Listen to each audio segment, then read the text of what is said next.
It's 2 mid. I'm gonna flash it. 3, 2, 1.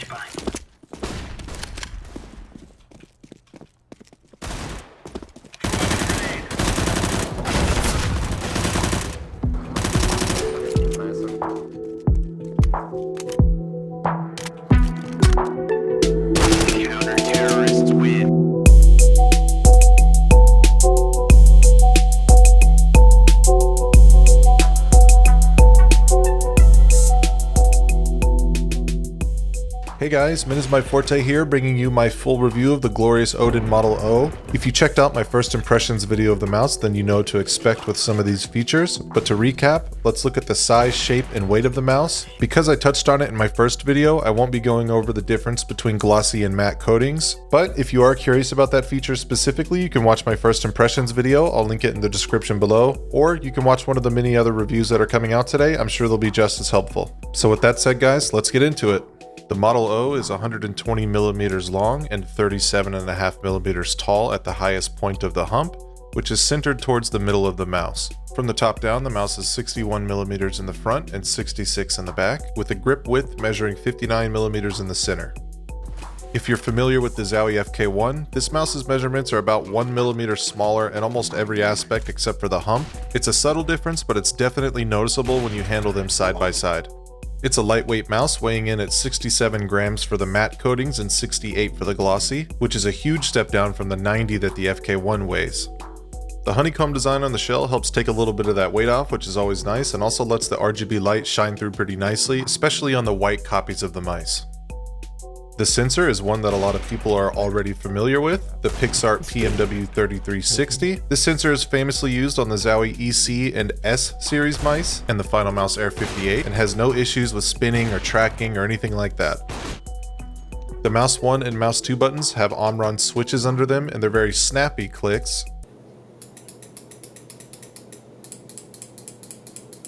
And they require about a medium amount of force to press. They have almost no pre-travel at all, and they're separated from the back of the shell. I've had people tell me in the past that they don't really like these kind of medium feeling clicks. All I can say is that as a Counter-Strike player, I prefer these kind of clicks because when you're tapping back to back really fast, you really don't want any extra clicks in there, or especially if you're going for like a one tap or something. The side buttons are a bit on the small side, but it's nice because it leaves plenty of room for your thumb when you're gripping the mouse. They feel pretty snappy when you click them in, but they do have a noticeable amount of pre-travel to them that some people might find annoying. Honestly, during testing, I never even thought about it, but I did want to make a note of it in this video because I know a lot of people don't like it. So not much to the mouse wheel. It has 24 steps. If you're familiar with the Final Mouse or the DM1 FPS, you can expect a similar type of feel, not exactly the same. The biggest difference is that the Model O steps are way more pronounced when you're scrolling through them, so it feels a bit more sturdy and a bit higher quality. When I tried to pick the mice up and shake them, I couldn't hear a rattle or feel a rattle at all in any of the copies they sent me, so that's a pretty good sign of quality control. And also the mouse wheel button is pretty easy to press in. As I mentioned in my first video, the skates on this mouse are definitely the star of the show. They're made from 100% PTFE, which means they glide fast. If you're thinking about buying this mouse and you've never used anything like hyper glides or any kind of Teflon feet on your mouse before, when I say that they glide fast, I mean really fast. You can expect probably like a 1 to 2 week adjustment period where sometimes you'll really struggle to track with your mouse. What the? But trust me, once you get used to them, you'll never want to go back. One tap. Oh! The cable is very flexible. It's kind of similar to a paracord. The main difference between a paracord and this one being that this one will hold its shape more. So as always, if you want that shapeless feel, you're going to have to install your own paracord. Glorious is releasing software with the Model O, although you don't need it, the mouse is plug and play, but the software does give you access to some options and features that you wouldn't have without it, so I'm not going to go over everything, but I will go through the menus and touch on what I think is most important. On the top left, you'll find some options that allow you to change the keybind of any of the buttons on the mouse and a macro editor. On the right, you'll see 5 different tabs where you can change the settings in the mouse. The first 2 are pretty obvious, so I won't really go through them, it's just DPI settings and lighting.